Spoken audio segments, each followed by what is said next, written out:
You are wasting your time applying to colleges that will drop your application straight into the trash the moment they see your test scores and GPA. These are the words my first college counselor told me during our first meeting when I was a junior in high school. She pulled up a performance chart on her computer, which showed me the probability of getting into my dream school, Chapman University. Based on the school's history, I had about a 30% chance of getting in, and that was only counting on the fact Chapman's new pool of applicants wouldn't be any more competitive.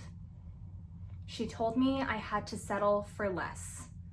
She said that if I had any kind of chance of going to college, I needed to create an entirely new list of schools. So, I found a new counselor. When I first walked into his office, nearly in tears, I immediately told him that both my standardized test scores and GPA were below the university's averages, and that I knew my chances of getting in were slim, but that I wanted to try anyways. But this news didn't seem to bother him. Instead, he pulled out a piece of string and a paper clip just like this, and then he told me that I have the power to move the paper clip with my mind. Now, at the time, I didn't entirely understand how doing a magic trick would help me get into college, but I played along. So he put the string in my hand just like this. And then without moving the paperclip with my hands and only my mind, he told me to move the paperclip from side to side. And surely enough, it started doing just that. Then he told me to move the paperclip clockwise.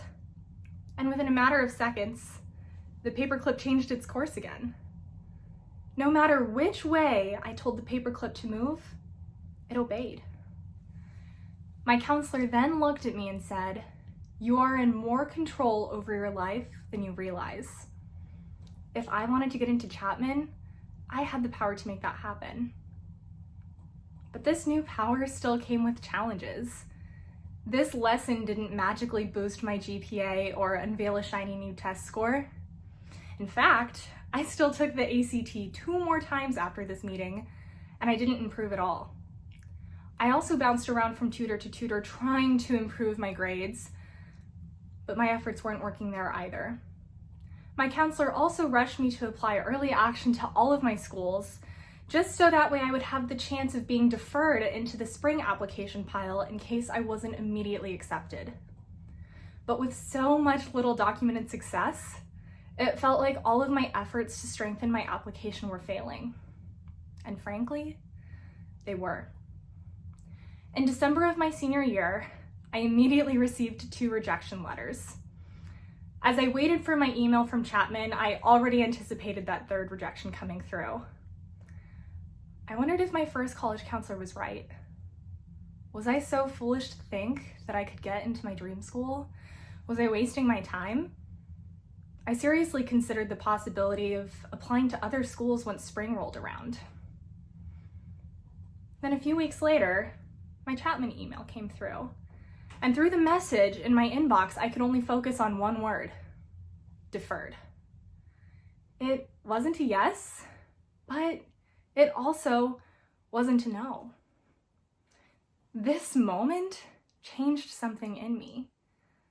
If I relied on the weakest parts of myself to get into Chapman, I knew I was destined to be rejected. If I wanted to get into Chapman, I couldn't force myself to fit into a round hole when I knew that I was a square peg. There had to be another way. But I knew something about my application piqued the school's interest. And if it was my personal essay and supplemental questions that cracked the door open for me just a little bit, it would be up to me to push my way in. So what did I do? I needed to show Chapman that I was more than a test score, that being Natalie was amazing and it was enough. I started meeting with deans. I met with alumni. I went on campus tours.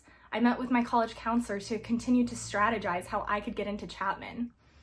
I immersed myself into my community, all to show Chapman that I was worth the risk.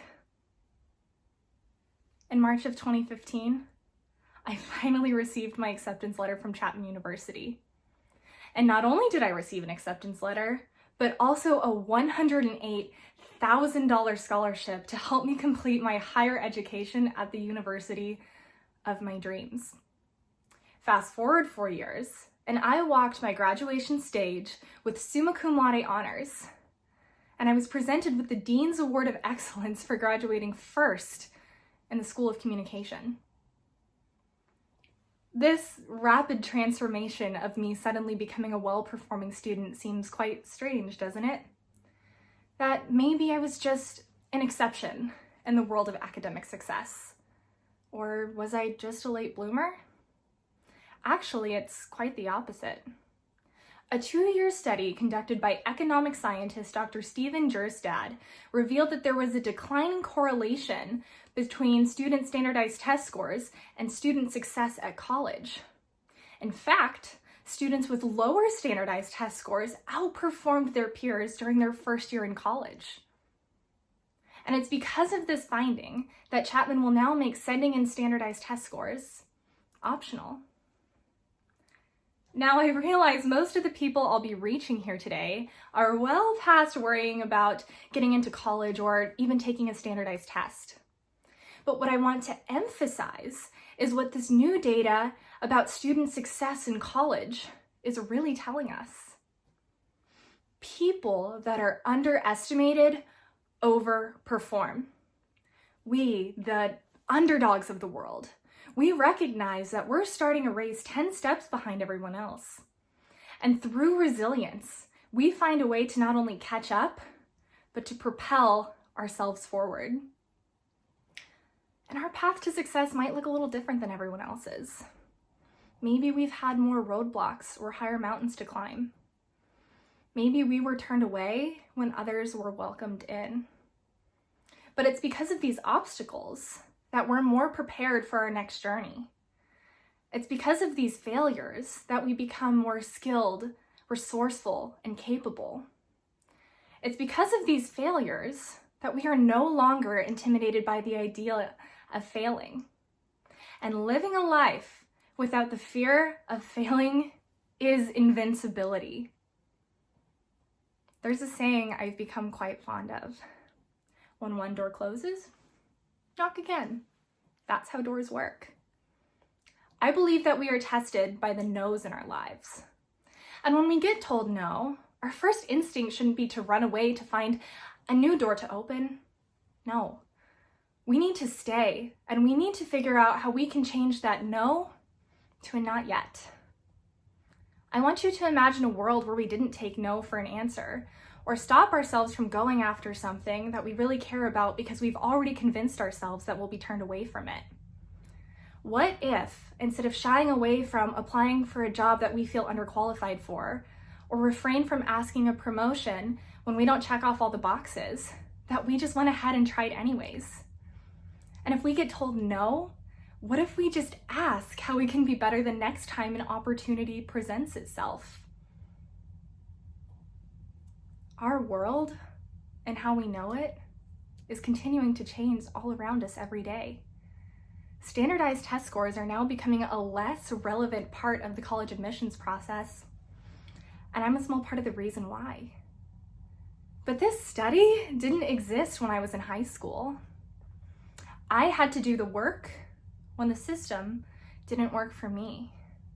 So don't let fear or self-doubt or any kind of inclination that things won't work out dictate the goals that you set for yourself. But if you still feel scared, look to the underdogs of the world.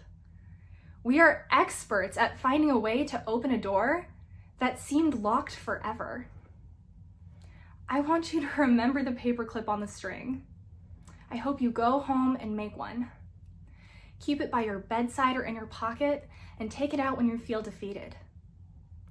You are in more control over your life than you realize.